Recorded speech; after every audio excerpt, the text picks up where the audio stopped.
mentioned, this role is basically one that helps the business to make sense of data. So I worked as a business analyst in tech, and I'm looking forward to sharing some of my insights and answering your questions. It's great to be here. Yeah, thank you. Thank you very much for that amazing introduction, Laura. And we're also happy to have you here. So I think Happiness is also on the call now. Happiness, if you can just introduce yourself to us, we'd like to know you.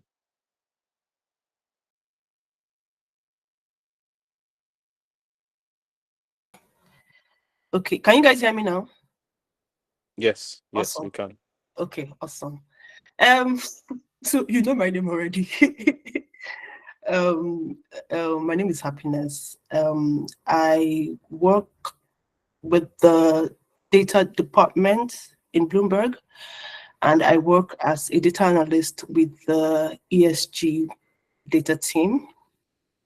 So what I do basically is helping to set up and maintain the processes that help us with our document acquisition, which is like the first step of everything we do. Before that, I interned in Bloomberg last summer. So I joined Bloomberg full-time in January of this year, but I interned with Bloomberg last summer.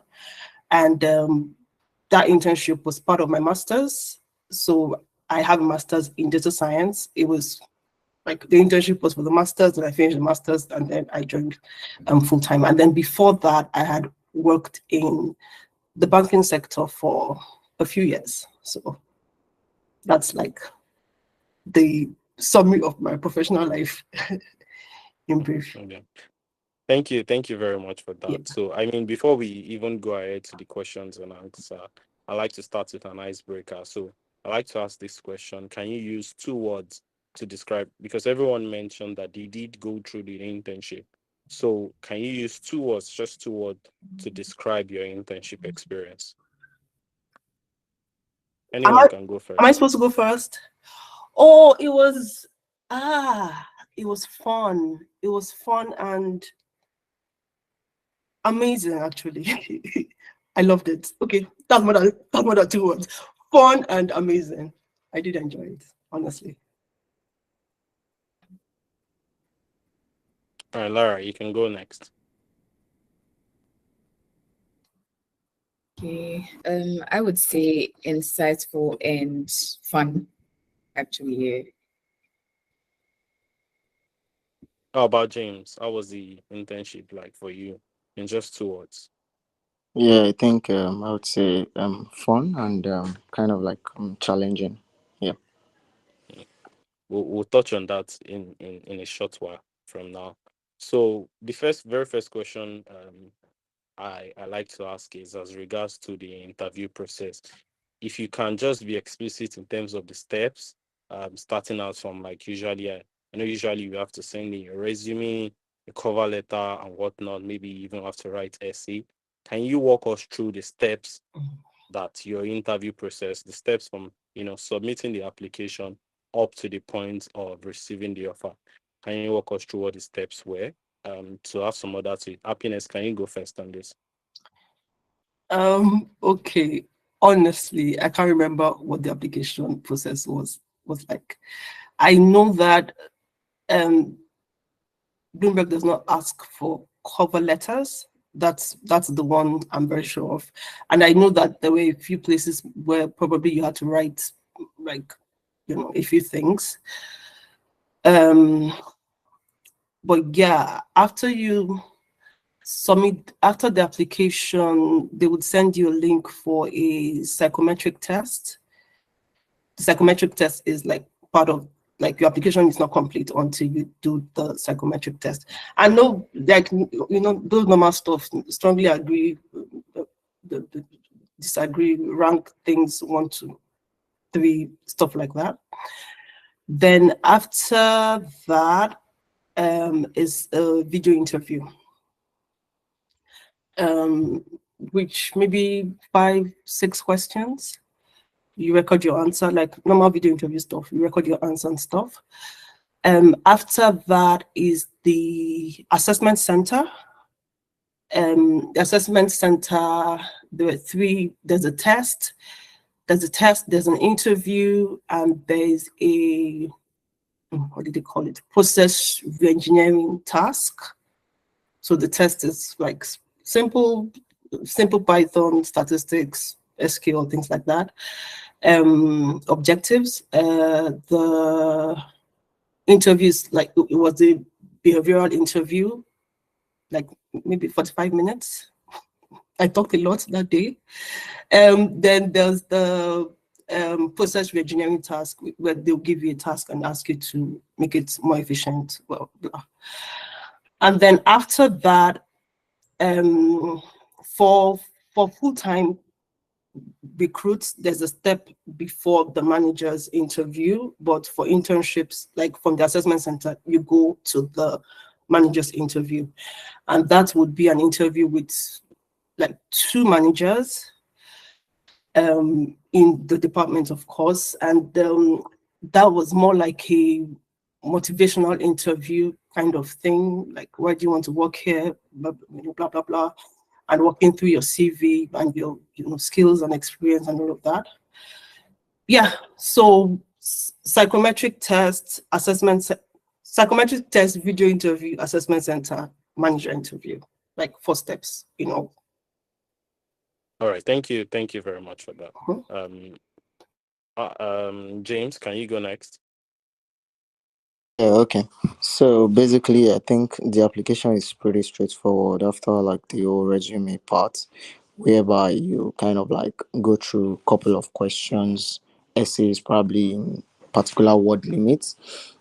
And I think afterwards, if you get to the next phase, you get like a short assessment that tests you on situational judgment question and a little bit of mathematics kind of stuff that just is based on time and all those kind of stuff that just test your logical reasoning and a couple of stuffs like that. So, and also like situational judgment, those are like the very common thing just for them to assess some of the values that they are looking for. So one of the tips that I would strongly advise, because is the way I say it is that, okay, what are the values that you think are crucial to this particular field and industry? So if you look at the data space, for instance, you know that you must be really mathematical, you know that you must be really analytical, you know that you must be really kind of proactive, understanding of facts and all those kind of stuff. And you want to kind of like tweak your answers in your situational judgments to fit that, because probably they are filtering by those metrics in a bit to assess the candidates. So you want to show that you have somebody that is very analytical from that particular process. So if you make it far beyond that stage, you get to like the big assessment center, which I think is broken down into 3 parts. So the first part is, I think, around 45 to 1 hour, is like a case study where, because like it's TDI, which is technology, data, and innovation. So it's like a nexus of the 3, but you end up specializing somewhere when you get the internship.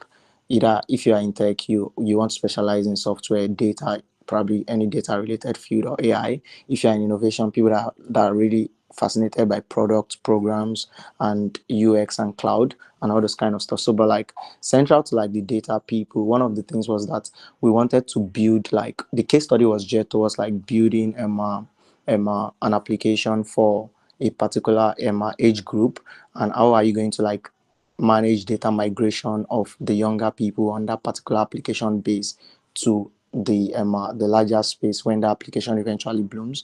And you want to talk about data integration, data integrity, building data pipelines, and a couple of stuff like that. And the next phase is like the technical interview, when you get to, if you're in software, you get to ask like core software questions, probably pseudo coding and all those kind of stuff. But if you're in data, you get to get asked like stuffs around RDBMS, NoSQL, Python, and some of the project. They will literally pull up your resume and ask about some of the funny or interesting metrics you've put there, and they can really see through you if truly you are just shading or trying to like push it on your resume, and they can like interrogate you to get like the real fact if you really did those projects that are like geared towards for me, for instance, data stuff. So they will ask question. If you use the particular tool, they are going to like ask specific question about those tools. And sometimes they ask like programming question on that particular technical call. And the last part, that is usually done by like someone in the division, probably in the data division or something. So, but the last part is done by the HR, which they either call like the competency based or behavioral based test, where they question your ambition, why the bank, why DM, amongst all other firms that are around, and just to know if you are truly interested and why you are interested in that particular division, and also like what are your plans for the future. You understand? So how does your value align with your value? So you want to like check up any company, irrespective of probably is a bank, is a core tech company, look at their values and try to like fix that into your values to tell your story properly on those kind of behavioral interview. Then after that, if you make that particular stage, you get like a feedback or probably if you get the offer or not. Yeah. Thank you very much for that extensive description, James. I think Laura, you can go next. Okay, thank you, Martins. I've noticed some similarities in the application process for James and Happiness with mine. And so for Bank of America, the application process starts with the normal form filling, so providing your details, and you would also have to write a couple of essays, I think about 3 to 4 of them, and they were all between I think 100 to 200 words, so nothing scary. And right after you write the essays and fill the forms, you have to do this thing called a HireVue interview, which is basically a pre-recorded interview. So instead of talking face-to-face with your interviewer, you would have the questions pop up on the screen, and you'd be given a certain amount of time to answer the question, record your answer, and submit your video. So that was the first stage. So if you go through that, you would be given a call with an interview date. And these interviews would be in person or live. Unfortunately for me, because I was in Ghana, I had to do mine via Zoom, which was fine. So with that, it came in 3 stages. So the first is a project presentation. And here they would ask you to present on a project that you've worked on. It could or could not be related to the role you're applying for. It just has to be something that you can show that you've learned something valuable from. So after your project presentation, the next set of interviews is a behavioral interview, a competency-based interview. So for this stage, they would ask you questions like, tell us about a time you exhibited leadership, tell us about a time where you had to, where your values were questioned and you had to stand up for them, questions like that. And for the last round of interviews, you have your technical questions being asked. So for me, because I was applying to be a business analyst, I didn't have like really techie questions. I just got asked about the role and how my degree could contribute to my success in the role. But I believe that this is different for the different roles. So as James mentioned, for software engineers, you would have like coding questions, or like you would be given, you know, a piece of code to solve or pseudocode to write or something of the sort. And so that was pretty much just for the interview stage. And then after that, if you were successful, you would be given a call with your offer. So that was it for me. Thank you so much, everyone, for the contribution. And while you mentioned you had to go through multiple interview stages, I for one believe that while you were preparing for this interview, there were definitely some things that you found really, really helpful. Can you mention some resources that while you were preparing for interview, you found them very, very useful, and you think that these are some things that you recommend to someone applying for these roles? So I think Happiness, you can go first. Okay. The company's website. I think that's obvious. Yeah, I was literally sleeping on it because you want to like get as much information about the company as you can. For me, what I did what I did for when it comes to like the behavioral part, because I used to think this was rocket science, but I realized it's not. So what I did was to, and like, look, I think luckily, I think most companies actually will tell you what type of interview you're going to be having and what to expect. So I had a book. I'm a pen and paper person, where I wrote down like every behavioral question I came across, every tell me a time when type of question I came across. And then for each of the, well, when you write enough, you'll know that some of those questions are basically asking the same thing, because like there's a core behavioral value in quotes that the question is targeting, no matter how it's phrased. So when I had that list, and you have like 3 or 4 good stories, you can tell, because like at the end of the day, everything, like I said, will revolve around themselves. And you have like 4 stories you can tell in that STAR method: situation, task, action, result, in that STAR method for all of those questions. So when I came to the interview, there was no, yeah, quite all right. There may be like 1 or 2 questions that you didn't expect, and you will be able to work your way around that. But there was no question I was asked that I didn't have a story I could tell in that STAR method. So I didn't have a situation. Of course, I wasn't like, I'd gone through that stuff so many times, I could literally like say it in my sleep, but I wasn't doing that. Of course, I showed that, okay, I need a minute, I'm thinking about this, blah, blah, blah, whatever. But I knew what I was going to say. And for me, that was really helpful. So beginning from even motivation, why I want to work for you, why I want to work for the particular department, why I want to work, I had answers to all that. Then tell me a time when you can think of, I had answers to all of that.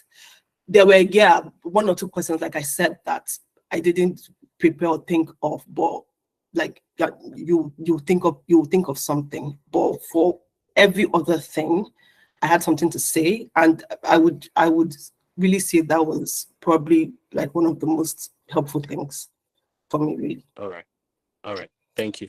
And just before I move on to the next person, as to like the technical assessment, did you reference any resource or website, or you think that, say, for someone that's applying for the data at Bloomberg, that you would definitely recommend to them for the technical assessment? Honestly, to be very honest, like I said, I was studying data science, so like it was already like I didn't have to. But the the test, I like calling it test. I don't know why people call it interviews. The test, it wasn't, honestly, it's not difficult. The basic test of the basiest Python, SQL, statistics, data visualization, like database management, and some of those things, honestly, common sense can help you. So it is not like, it wasn't a very difficult test that like you won't be, like, if you know simple SQL joins, you know simple Python assignment operators, like all those simple things, you know when to use median, when to use mode, when to use mean, like things like that. So it wasn't, I honestly, I didn't have to like hyper prepare, because like I said, that was the course I was doing, but it wasn't, it was very, very simple things, simple things. Really. Or do you think it might be because you're currently running your master's then? No. Honestly, it's like, do you know what a join is? Of course, they're not asking you, do you know what a join is? But honestly, simple things like right join, left join. If you know SQL, if you know any SQL, you know that, right? So it wasn't because of that, but there were There was I over prepared, and when I got to the test, I was surprised because they were not. And then sorry, I'm taking time, but the test is not only like the assessment center. You're not only being judged on the test, right? So it's a what's the word now? An aggregation of all other things, because of course they know that some people are more finance than tech, and there's some people are more tech than finance. So it's not like that's not the only thing you are being judged on. But I don't. It was not a difficult test at all, honestly. All right. All right. Thank you very much for that.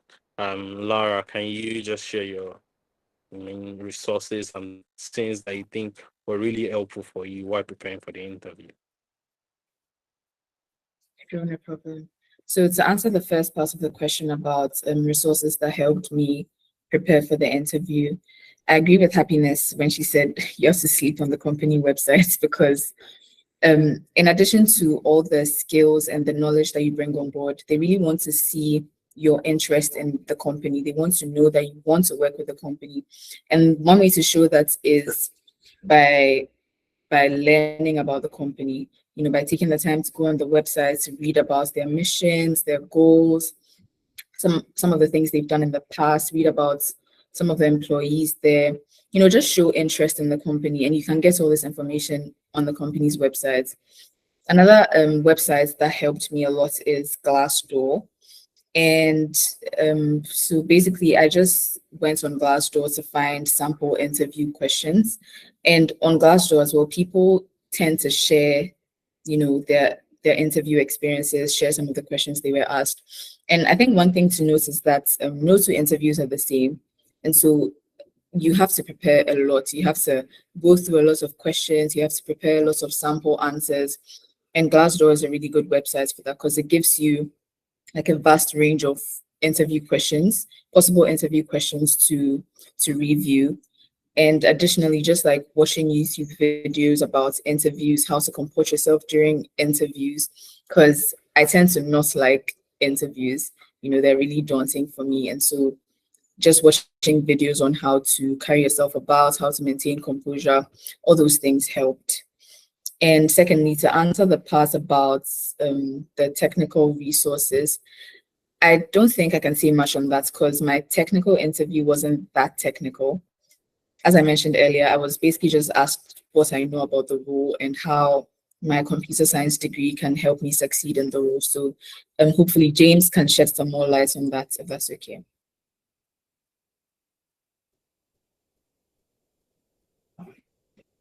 I think you're muted, Martins.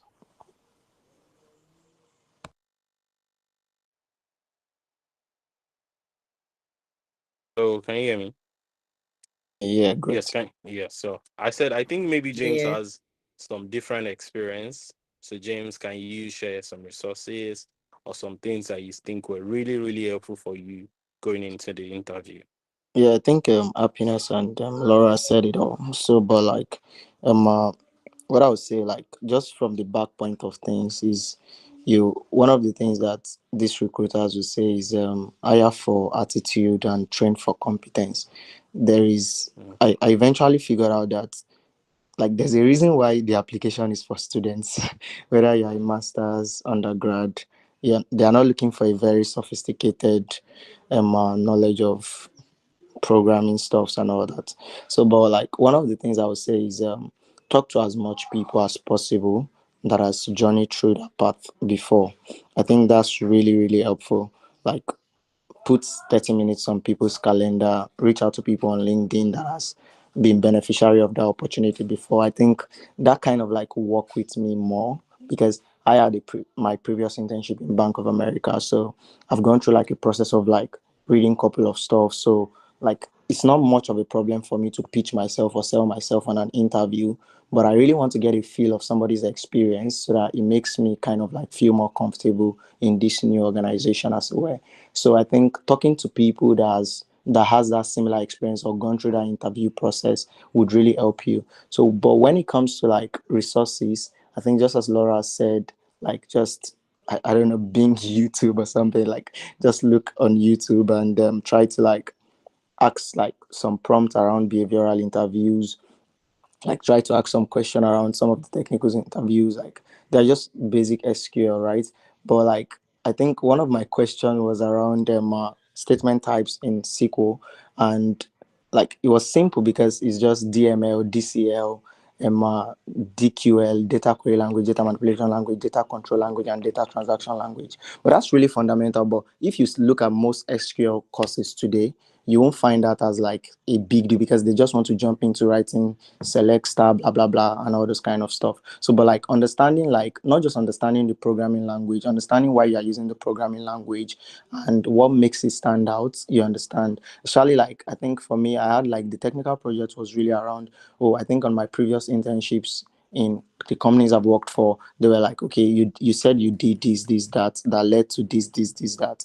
And they were like, okay, what are the tools you use? So when I said the tools I use, the guy began to like drill deep into the tools, and he began to ask like a little bit more technical questions. So that's what I would say, like anything you did not do, don't put it on your resume.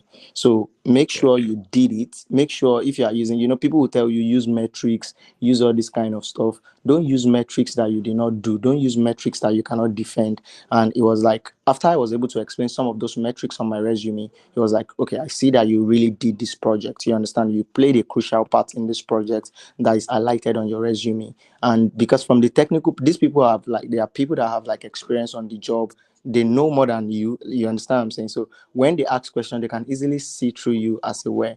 And I think another thing, just as they've said, is like looking at the company's website, especially for like behavioral part of the interview. You want to, and this is the way I tell people that I talk to, like after like all this internship, is like it's never about what you want to say, it's always about how you say it. So really, because if you want to talk about, if you want to say, okay, the values of these companies, let's say for instance is client first, integrity, and whatever it is, excellence. Yeah. So like that outrightly might not be your value. Like you've never served a client before, right? So, but how can you tell your story to revolve around that value? Because when a recruiter or when a human resource person or when a technical person is asking you a question, the person in his mindset is saying, wasn't it about James that will be good for this bank, that will be good for this tech firm, that will be good for this company? So it's not like they're trying to, they don't really care about when they say what's your greatest weakness or what's your proudest moment. They want to see, have you learned from that weakness? Are you somebody that understands how to really navigate from a low side to an high side, and also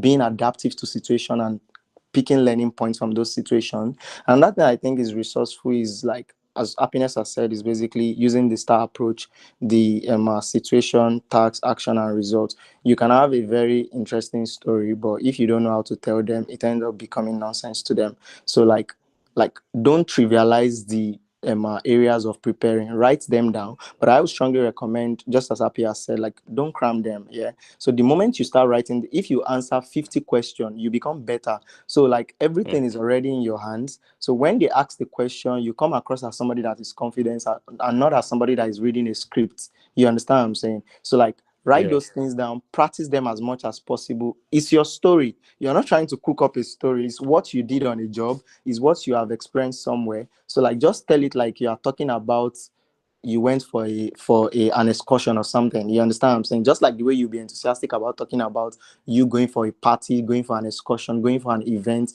Like just see it like that. Immerse yourself in your own story and tell it appropriately. And I think that's like the way it really works. So talk to people, look at the company websites, read about the STAR approach, know how to use them, and also immerse yourself in your story so that you can tell them appropriately. Yep. Thank you so much. Thank you very much, James. Thank you to all our speakers that have touched upon it. I think for me, some of the things that you stood out that really, really, some of the things that you said that really stood out for me was the STAR approach. I think the STAR approach is something like, it should be like a Bible that everyone follows now, that everyone follows. If you are interested in any application whatsoever, there needs to be a structure to your story. You need to learn how to, essentially, like James has emphasized a lot, you need to know how to tell your story.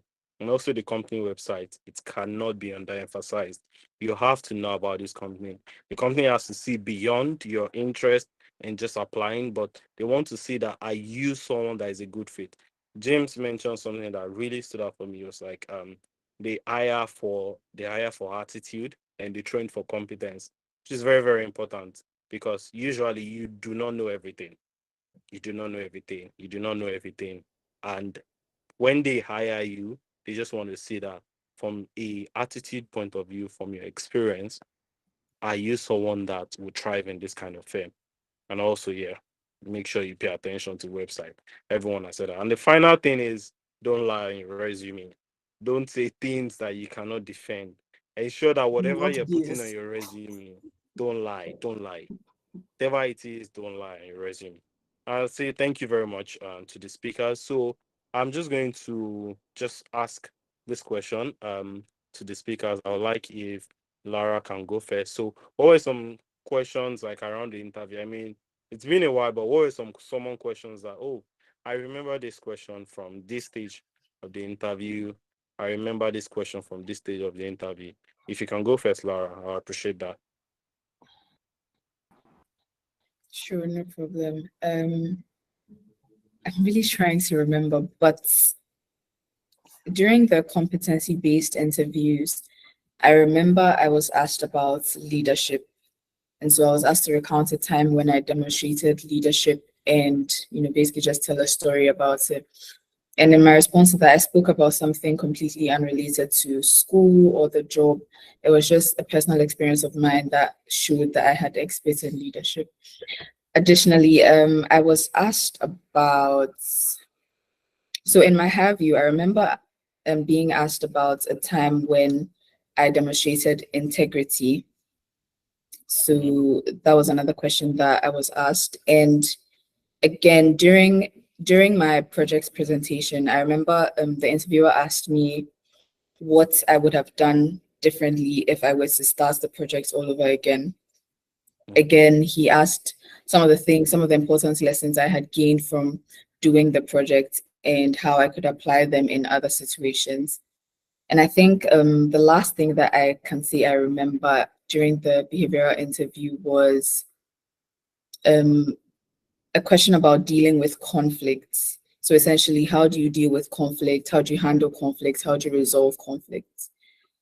So yeah, the questions are different for the different stages of the interview, but those are what I can remember for now. Yeah, thank you so much for that. Thank you. Happiness, can you go next? This was almost a year and a half ago. So I remember. Before I go into that, like honestly, do not BS on your CV, because if you do talk nonsense and it was amazing to me. Like during the manager interview, this was a machine learning project, and the way this guy was, I'm like, have you done that ML work before? So, like James said, even if they don't know like details, or they don't know whatever it is, they know something around it. So if you talk nonsense, they will catch you in your nonsense. I remember being asked something about deadlines, how I work around deadlines or something like that. And hello, I was in school, so deadlines was my life. So I said something around. I had a story for that, of course, and it was a story around having to rework on a project I had worked on before, which was true. And I still had to submit, like, I wasn't given more time I still had to submit the time of people that didn't, start afresh. So I said something around that. I remember also being asked something about, I think, my proudest moment or something like that, or greatest achievement, something like that. And again, my master's. Yeah, I remember the video interview was a lot more around financial questions. So like simple things, what is a ticker, blah, blah, blah. Where does Bloomberg get their information from? Yeah, and then the process reengineering task, that one was you'll be given a workflow, and you'll be asked to how would you things you would do to make the workflow more efficient, which I think probably makes the most sense because that is what I do on my job on a day-to-day basis now. So, and asking questions, because after I got the internship and I had resumed, one of the guys that interviewed me on the process engineering task was interestingly on my team. And he was like, oh, you scored very high on the process engineering task. And I was like, oh, why? And he showed me, he could show me now. He showed me my score, and he showed me the comments, next to my particular task. And one of the things they said was that I was the only person, that team had interviewed that asked a question about why were things the way they were.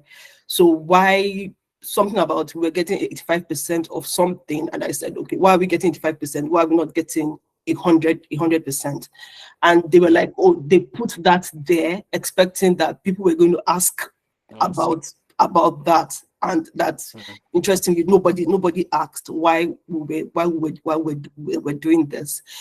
Of course, any re-engineering, whatever, making things better, anything like that, tech is always like the way to go. So I said some things around tech, and then I said some things around, again, like, wow, the place where we're getting only 85%, we can optimize this to get maybe 90% or 95% or 100% or something. So it would be a workflow. I think my case was, I don't know, document translation from French to English or something like that. It will be something around a workflow, and you'll be asked to how you can make the workflow better. So I think those are like the things I actually remember. Sorry, I don't remember much. It's been a while. Yeah. Thank you very much for that. I think the aspect of the process for engineering, also like the fact that you shed more light on the feedback that you receive. I think also that would be very, very helpful. And this is not something that you could easily just get online, right? Also, thank you to Lara for speaking about the fact that they asked about leadership, and I think they also asked, and this is something that is very, very important. They want to understand how best you work around people, how best you work in teams. Yeah. Like Miriam said, Miriam just dropped in the chat, always ask intelligent questions. So James, if you can just, James has shared a lot of things about like the questions he's gotten. If you can just highlight any more questions you feel like, oh, I can still remember this would be really helpful for anyone going through the interview process. If you can just touch upon that, James. Yeah, thank you, Martins. Yeah, thank you, Happiness and Laura. So basically, I would just like to say this because I think the time is almost up. Like, don't be scared of, like, you have to have all the experience to apply. So just like I said the other time, like, there's a reason why they are saying you are a student, apply. They are not looking for people with 50 years experience or 100 years experience. So like, don't be scared. Anything you know, put in your foot there. Try to put your resume there.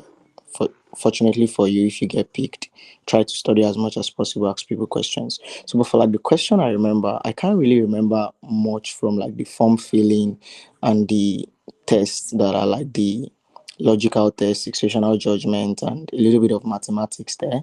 I can't really remember anything sincerely. But from like the assessment day, I think I remember like the case study. So the case study was really around like data migration issues. So you are building a new application and you want to migrate data from an existing application into another application. So, and they wanted us to like talk around what you understand by data migration from a data standpoint, what you understand by like testing, what you understand by like some of the tools that could be instrumental for data migration.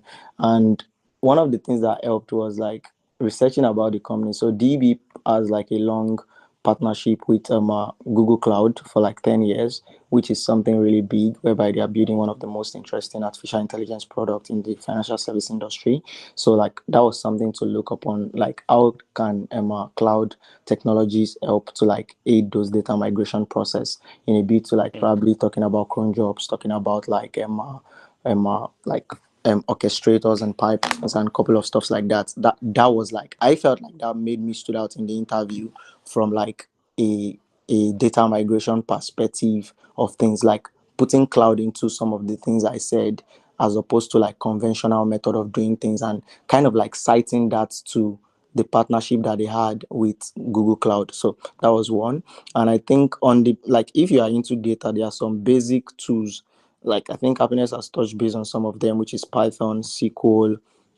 If you have some visualization tools, that might be tricky, but understanding the core concept of visualization, because there are people that are not really particular about tools, because tools evolve, but the concept always remains. So like understanding the concept of data visualization or data presentation, as it were, really stood out. So they asked question around them, just as I said, statement type in SQL, talking about DCL, DML, DQL, DTC, and data control languages. They asked stuffs around them, using data flow. Like I did a project before on using data flow to migrate data from leveraging Google Cloud. So to migrate data from like existing application, basically batch processing historical data to like a new system. So the guy was like interrogating about like, what do I understand by data flow? How do I like do scheduling and all those kind of stuff? How do I manage like backlogs when a data pipeline is functioning and all this kind of stuff? So those were like the technical part, and that was like from my resume. So like don't think they will ask you that question. So if you have something very basic on your resume,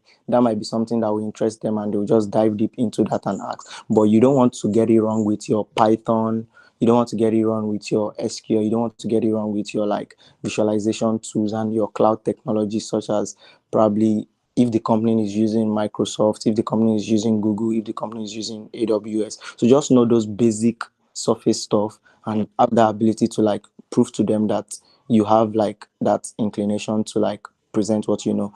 And I think one thing during those questions is that ability to show that you want to learn. So I remember that there was a part that the guy, like the technical guy, was asking me on my interview, and this is my way of like trying to own conversation when I try to have those conversations. Is basically around you being able to show your willingness to learn. So when you ask a question, you can read the person's face and know if they are very comfortable with the answer that you give. You know, you are screwing it up right now, like, and you can be like, can you please shed more light on what you're trying to get from this question? And there's no crime in that. Can you please give me some moment? Can you please come again with the question? It shows that you are in control of the situation, and it does a great job of like, you don't just want to open your mouth and spit trash, but you want to understand what the person is saying, and it shows that you own that conversation, as it were.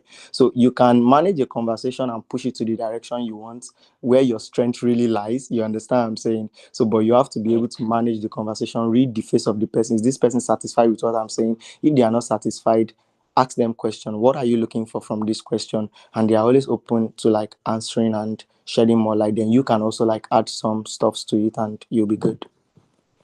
Thank you very much for that. Sorry, Martins. Just before you wrap up, off the back of what James said, I just remember that I always do tend to ask if I answered the question. So like when they ask me a question, and I have the tendency to ramble. So after I would ask, does that answer the question, or would you like me to like shed a little more light?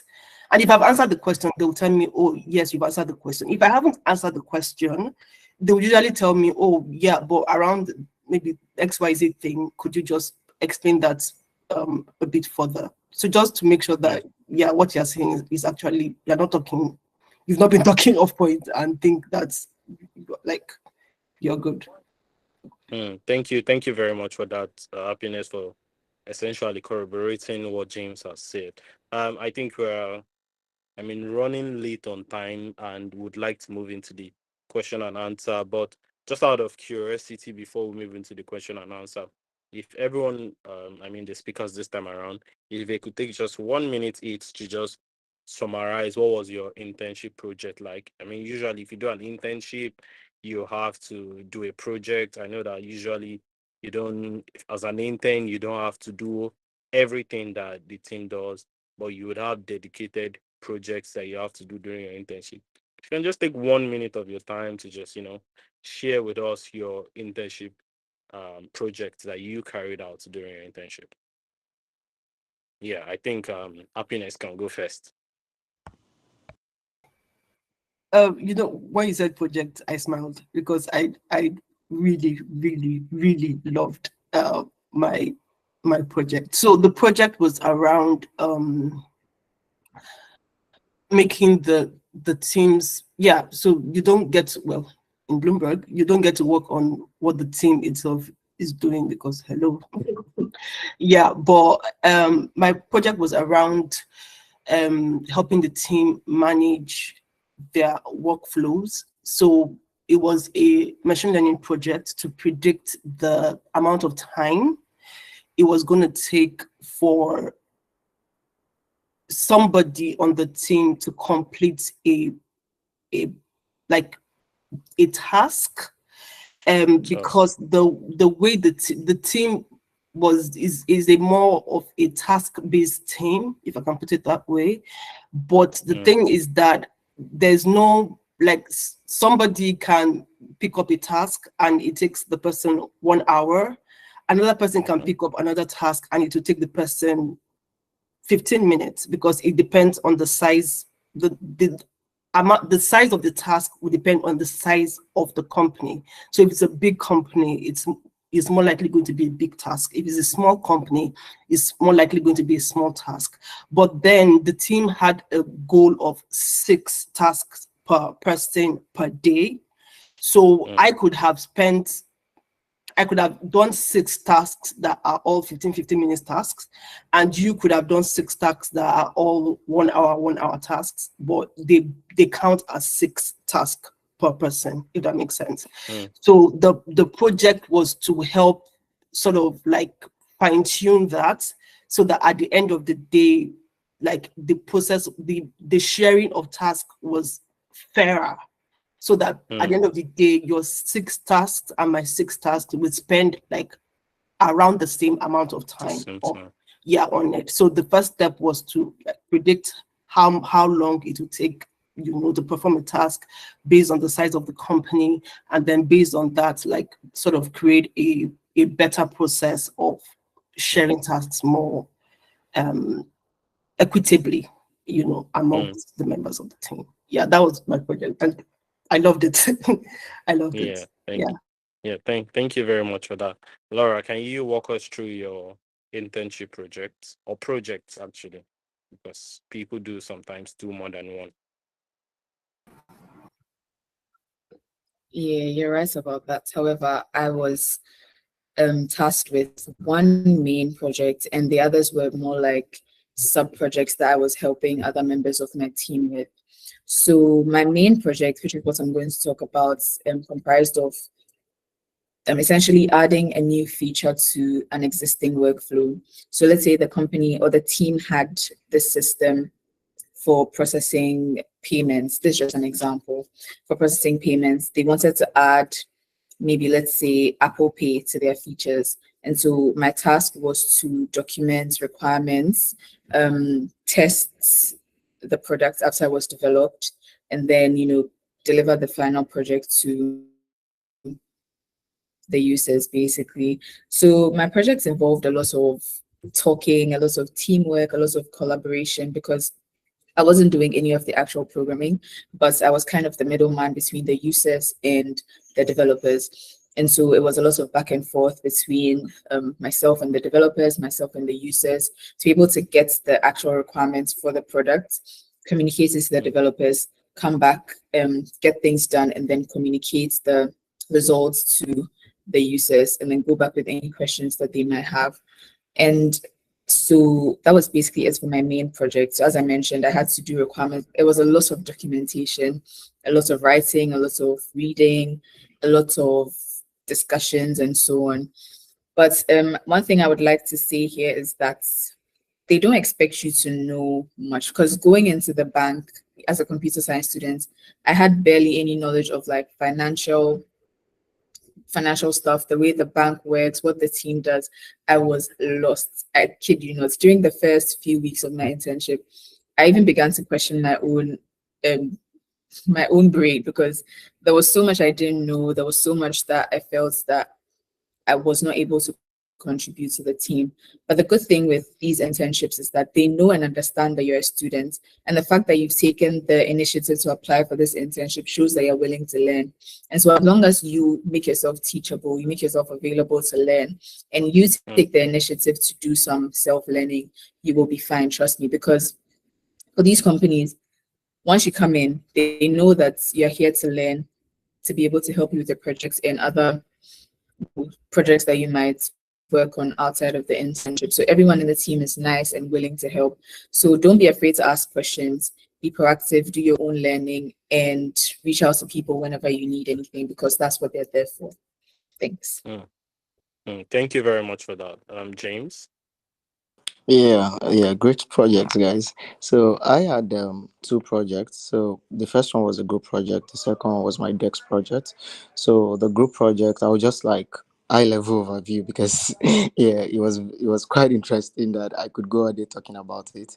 So like the group project was Deutsche Bank is trying to kind of like look at their ESG footprint, not from like a third party perspective, but from like actionable stuff that they are doing with some of their articles, some of the posts that they release. So what we are expected to do is to kind of like create like a domestic peer and an international peer, which came about 12 to 13 banks, including DB, and we script like all the articles in the last 10 years from that particular those organizations using Selenium and then Beautiful Soup, and basically now performing like NLP modeling, which is basically sub content classification, and sentiment analysis on those stuff, those articles that were scraped using Google pre-trained model, just basic hyperparameter tuning on those models and just letting them give you the results.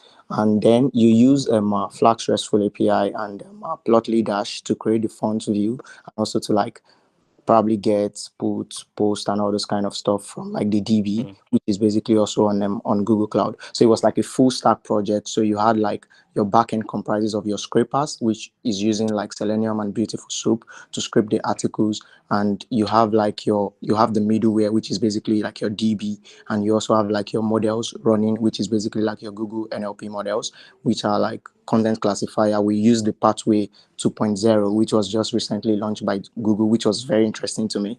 Yeah, and like reading about that was cool, and also like using that pre-trained model was good, and also like rendering those insights from like the insight that you get from like the sentiment analysis, the sub content classification around ESG, and comparing it imagine comparing it with between 13 banks in a bid for you to communicate an insight. So we created plots with Plotly, and we rendered it with Dash to create like a front view, and it was deployed using like Vertex AI and all this kind of stuff on Google Cloud. So it was quite interesting. So but for my team project, it was really about like I worked in production data and analytics, and basically what we do is like tech production. So if you are like a software engineer or something, you really understand this very well. So in tech production, like after people build application, they don't bother like, but you have to ensure that the application or the server, whatever it is stable so that everything can work. So this particular process generates a lot of data. So what I was expected to do is to kind of like write a Python script that looks at the production data,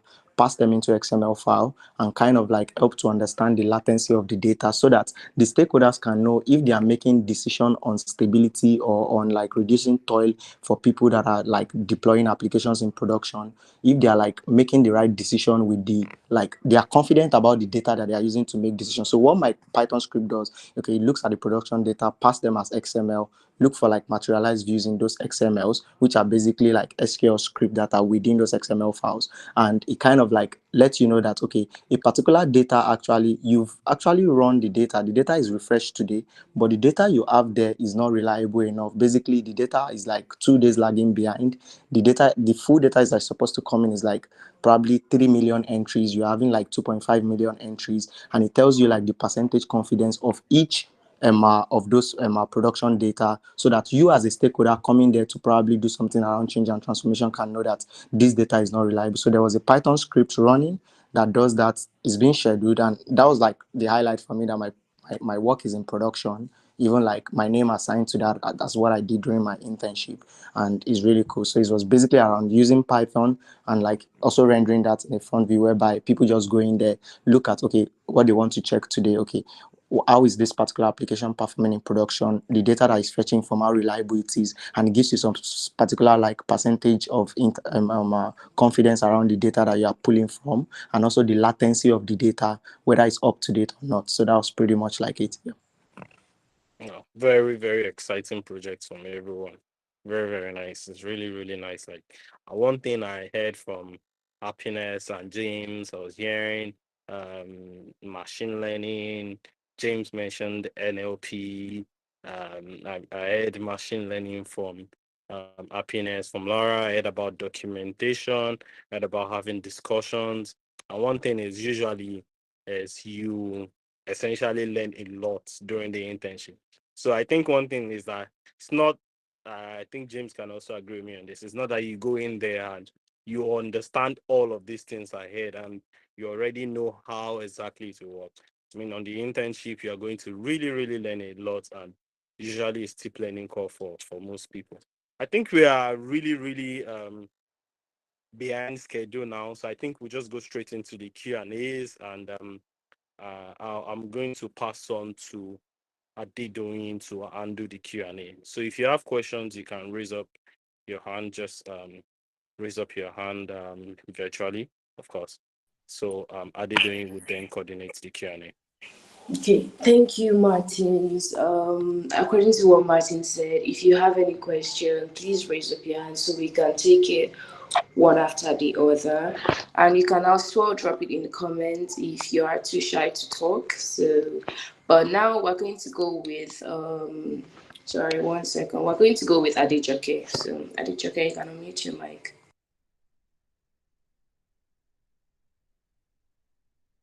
And thank you very much to the speakers that already spoke. It was really insightful. And thank you, Martin. So, very quickly to my question. My question goes to Laura, right? So, as a business analyst, because you walked us through your interview process.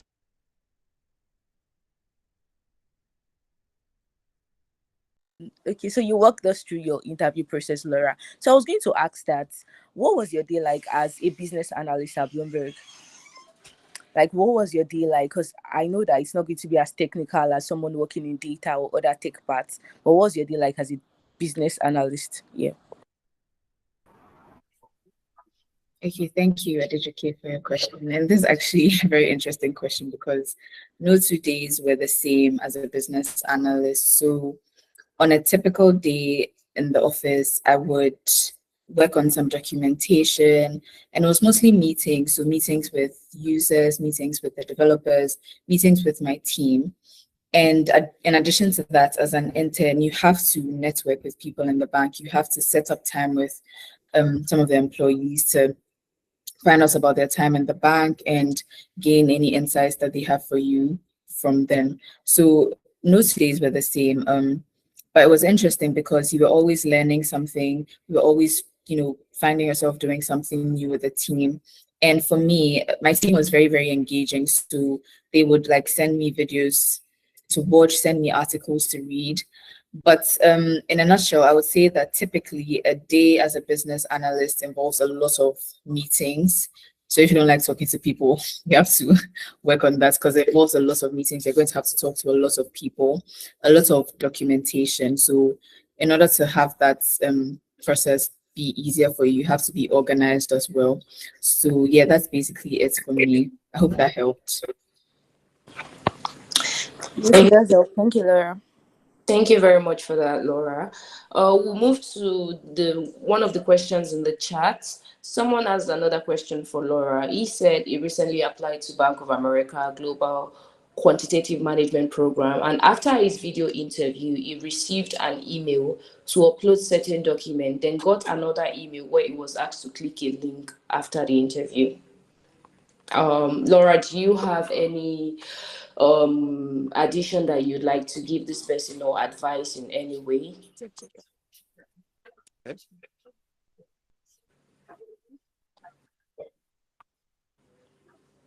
Laura, did you get that? So yeah, but I'm not too sure what the question here I is. If you think the could clarify person that is for me. asking what next after they click the link to the Okay. interview. Like what next? Okay, so if the person could clarify what the link was leading to, because I'm not too sure what it is. Because after my video interview, the next stage was the offers that they were sending out, so I didn't have to do that. So if they could clarify what the link was, maybe I'll be able to give some more insight into that. Okay, thank you. So we'll take Ms. Baldin. Your hand is up, so just unmute your mic and ask your question. All right, thanks so much for this.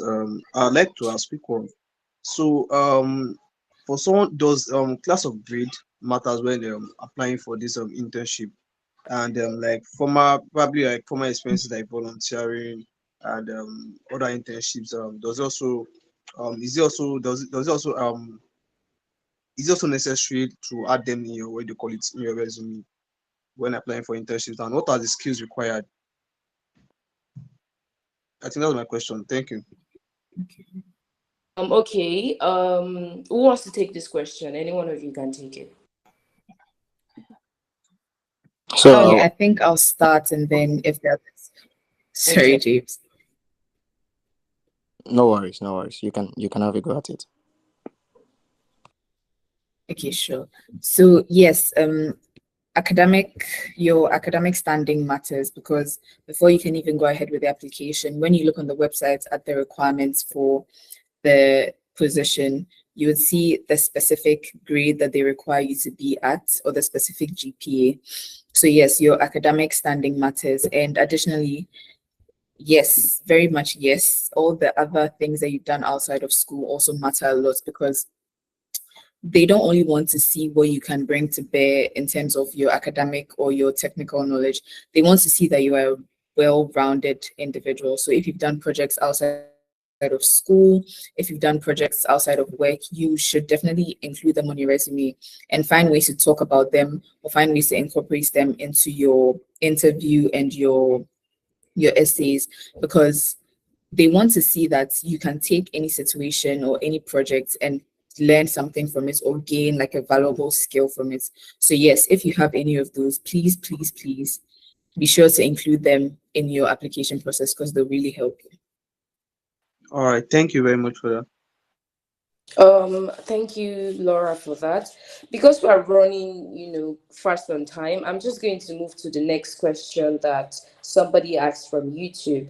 What skills can you recommend for newbies in this space to learn in order to qualify for these kind of opportunities in the future? Happiness, do you want to take that? Okay, I probably should, because I would have to drop off soon. One thing I'm gonna say is, I think all the talk about machine learning and SQL and scraping and all of that, I think it it might sound scary. So one thing I'm gonna say is, don't disqualify yourself before they disqualify you. You understand what I'm saying? And like Martin said, a lot of these things are, I can only speak for Bloomberg, right? So if you do get in, you are going to be matched with projects that suit your skill set. So I was given an ML project because I said I was doing data science and I had worked on machine learning projects before. So if you don't have any idea of what machine learning is or whatever, they are not going to give you a machine learning project, for God's sake. So and as James has said a lot of times, you're a student, right? So you're not coming with, I don't know, 15 years of experience. So what these people really want to see is your enthusiasm, but you are really interested in this space. You are interested in finance. You are interested in tech. That, I think that's the most important thing to be. If you are able to show that passion and that enthusiasm, it's going to go, because I think Martin's also mentioned that when you get in, they're going to teach you stuff. So don't disqualify yourself before you have been disqualified. Of course, you should, like, if you can learn, depending on your interests. Again, if you want to work with data, I mean, having knowledge of Python, SQL, all those things, they're nice. Visualization, yeah, they're nice, but nobody's expecting you to be able to, I don't know, build a model that will go into production from scratch or whatever. Learn as much as you can learn, but also don't think that I have to, like, know everything before I can apply, or I have to be a master whatever before I can apply. Learn as much as you can learn, and then once you're able to show, I want to learn, I'm interested in learning, I'm interested in this space, I love the space, I want to do more. If you're able to pass that across, I think that's more important. Thank you very much, Happiness. We really do appreciate that you are on this call. Thank you so much for taking our time to come here. The next question is going to go to James. This person has been building in financial analysis with personal learnings on data analytics tools such as Python, SQL, and Power BI. Their question is, how do they build their portfolio in data so as to be able to incorporate them in their financial analysis skills? Yeah, so thank you. Are they doing good to see you? Yeah. Well Good done. to see you too.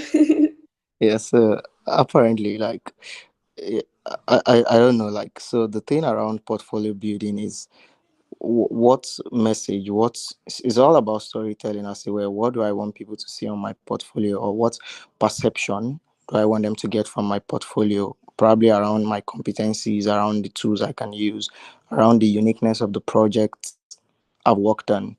So, for instance, for somebody that is like, you want to find a nexus between financial analysis and data analysis, I would strongly recommend building projects that are related to, like, that brings that combination of finance and data analytics. So let me give you an instance of like a very interesting project. So a very interesting project could be, you are kind of like probably like you are building a probably like you're pulling data from probably like Yahoo Finance, for instance, and you're performing some basic financial analysis stuff using like some data analytics library such as Pandas, visualizing it with Matplotlib or something, and you are rendering them using Dash or something. You understand what I'm saying? And that might make sense as a full end-to-end project for you. So you've basically communicated your financial analysis skills. You've also communicated your data analysis skills. You've showed data visualization.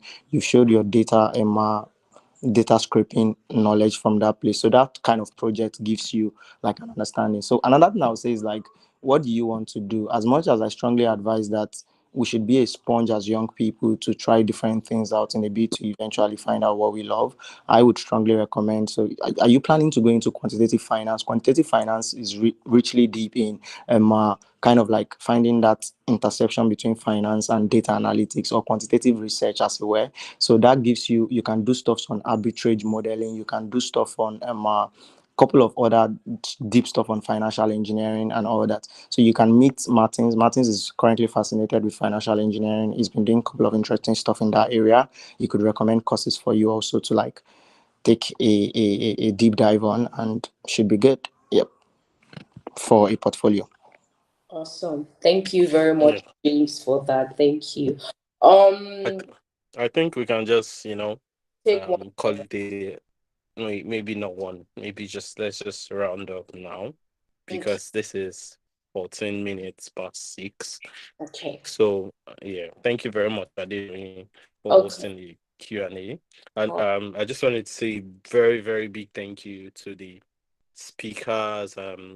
Really thank you for taking out time of your busy schedule to come and share your experience. For me, this session has been really, really insightful, and I can say that for a lot of people, they have definitely picked one or two things that would definitely help them going into their data career, whether you want to apply as a business analyst, apply as a technology data innovation, and that also help us address the gaps that we see. Oh, these gaps are the things that I'm missing. These are the things that I can always do to definitely improve myself. And also the tips that they've shared about, like, telling your story, crafting a good story, not telling lies on your resume. These things are very, very important. Definitely. So okay, I see a lot of questions as to the speakers and myself. So for everyone that registered to join the call, I'm going to send an email to you after the call. Maybe not immediately, but I'm going to reach out to you after the call. And for the speakers, they're definitely on LinkedIn. You can try to check them if you'd like to also get more insight from them. So thank you once again, everyone, for joining. And this is where we call it a day. One last thing. We are also, for those interested in finance track, next week we are going to be hosting investment banking, operations, markets. So just you check YouTube.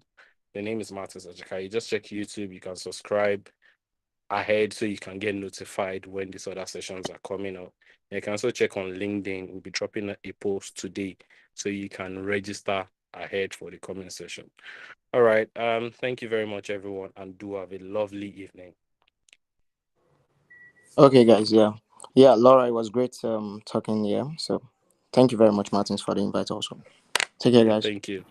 Bye. Bye, James. Thank you, Martins. And thank you, everyone. Bye. Thank you. Mr. Martin, can you drop your LinkedIn